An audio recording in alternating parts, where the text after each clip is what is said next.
So I know like the title probably of this video is a bit like, oh, clickbaity Valrak, but I really want to have a serious conversation about the Firstborn Marines and their role now in Warhammer 40,000.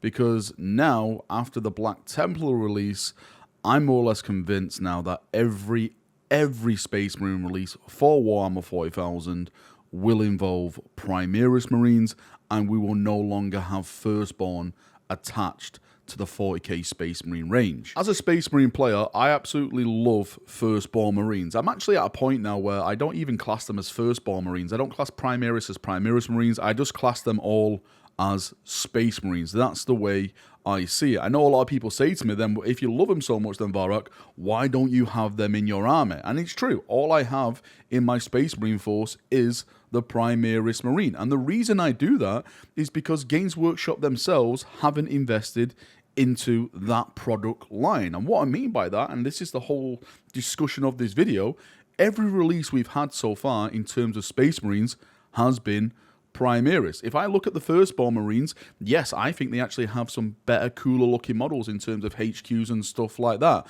But eventually, I think that the Primaris Marines will reach that height, and Games Workshop themselves won't invest into the Firstborn Marines anymore. So why should I invest my money into a product that Games Workshop themselves are not investing into that product? Now, as I just mentioned at the start of the video with the whole Black Templar Castellan, this was a bit of a surprise as well, because the model you've seen in the background now is the new Castellan. This is taken from the John Blanche artwork. I'm sure we've all seen it. As I've stated in the other videos before, this is one of the reasons why I got into Space Marines, seeing this epic art piece. And they revealed this on Monday. I was like, oh my god, this is amazing. This is a model I didn't even know about in terms of rumors and stuff. And I thought to myself, wow, that is an awesome Firstborn Marine. Everything about this model screams Firstborn, from the leg armor. The power pack is mainly the main giveaway. But what's happened recently is they've actually changed the image on the Warhammer community website. Like, it was this power pack here, and everyone was talking about the power pack and how that means it's a Firstborn Marine.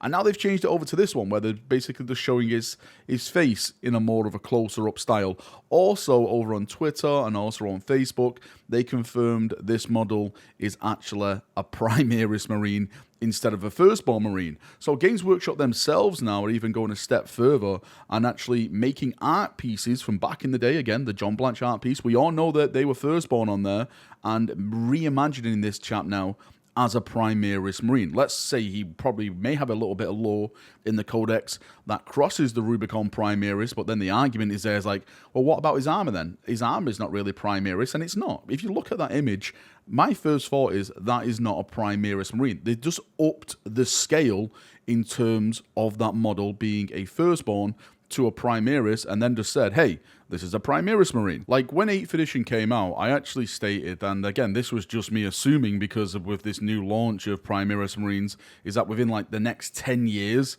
that the Firstborn Marines would be phased out and the Primaris Marines would take over from them. I'm not saying they're going to be completely phased out. I think we'll still have some type of role for the Firstborn Marine. Maybe they become like the veterans or something like that. But we're seeing it now with every single release, and we know how many bloody releases Space Marines get, is that each release, the roles are being filled. Yes, we still don't have like rocket guys.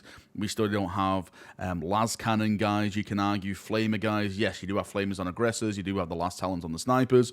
But I mean, like, you know, dedicated like flamer units and stuff, like that whole shebang. So again, it's going to take a little bit more time, but I definitely see it within the next couple of years is that the Primaris range will be the main functioning range for the Space Marines. It's actually nearly there right now when you look at it. Like, when I look at armies, a lot of people's armies now feature more Primaris than they actually do Firstborn because of the weapons that they have now and all the new type of models and new type of vehicles that are being added into the range. We haven't had that release for the Firstborn since 8th edition. I think the big question is now is where do they go next with certain characters and certain units? For example, Dante. Dante's been on everyone's lips. Same with Azrael, really, but Dante's more is this concern. Because Dante is literally so old now. I think he's, what, 1,600, 1,500 years old with the Indominus Crusade and stuff, everything that's going on.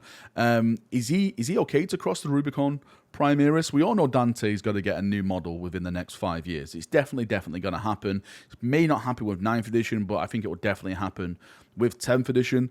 Will they take the step to make Dante a Primaris Marine? One of the things about going down the Primaris road, at the start they said it was, you know, a 50-50 chance kind of thing. Like, if you did it, you could die in the surgery. But we know that is no longer the case now, because in the book Darkness in the Blood, I think it's the 3rd one by Guy Haler, one of the tech priests states in there that because they're doing it more and more and they're learning more stuff about this procedure and, you know, getting better at it, one day it will be no risk at all. It would just be like stepping through your front door or going down to the shops to get some crisps or something. It's going to be that easy to cross the Rubicon Primaris. So I think they've already put the foundations in there just to say, hey, anyone become a Rubicon Primaris now, and there's no risk at all. I think they added that at the beginning. It's like, oh, this could be kind of scary. Maybe some characters will, maybe some characters won't. Maybe some characters may die. But in the end, it's all about that dollar bills and making new models, of course, and they want to make them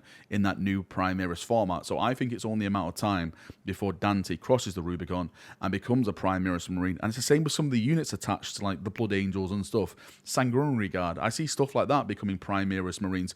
We've just had that whole release now with the Black Templars where they've just got the personality added to the range. Again, that is one of the arguments about Primaris. They're so bloody boring. And I agree. I'll hold my hands up and say, yes, they were so bland. It was just the armor. It was up to us as the individuals to go in there to spice them up, to make them look good. But now with the Black Templars, we're actually seeing a little bit of personality added to that new Space Marine. And I think, but again, I'm probably biased because I'm a huge Dornian fan, I think they've done a good job. So I'm hoping now when they actually reach that hurdle in terms of Blood Angels, Dark Angels, Space Wolves, and they give them that personality, it will also be absolutely amazing. Now, just before we finish off, I just want to talk about the lore a bit, because everyone who I speak to who dislikes Primaris Marines, the first thing they bring up is the lore. The reason I don't like them is the lore. Like, I get that.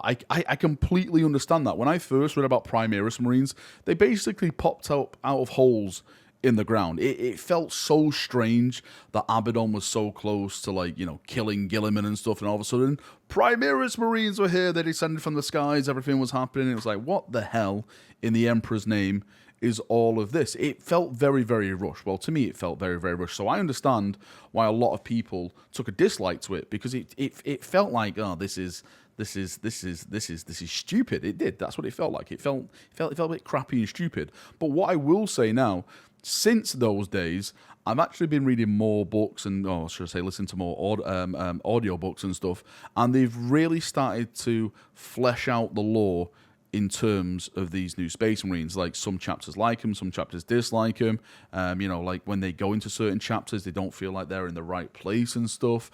There's been books like Call and stuff, which I really enjoyed, like with the size of the Emperor. There was Firstborn Marines there, and their view on the Primaris Marines, like basically taking the torch, and like they're the old breed and stuff. There's so many different aspects to which again, I feel like they've really fleshed out, and I think they're adding on to there. But again, I do understand why people have took a dislike to the Primaris Marines just reading the base lore, because yeah, it does seem a bit stupid. But what I would advise you, if you're up for it, just go in there and start reading some of these new books, and I think you may change your mind then to the lore, because they've added a lot since the start. Alright, Chapterunios, that is me done for another video. Thank you for coming, thank you for watching as always. If you've got any thoughts, feedback, anything like that, post it down below. Are you a Primaris fanboy like me? Are you a Space Marine fanboy? Do you not see them Firstborn? Do you not see Primaris? You just see them as Space Marines, the Adepts as starters, let's say. Or do you just completely hate Firstborn, or do you completely hate Primaris Marines? Post it down below, of course, and we can have a nice, healthy chat. Healthy is the main word here. Healthy chat on this subject. See you now. Have a great day, and bye-bye.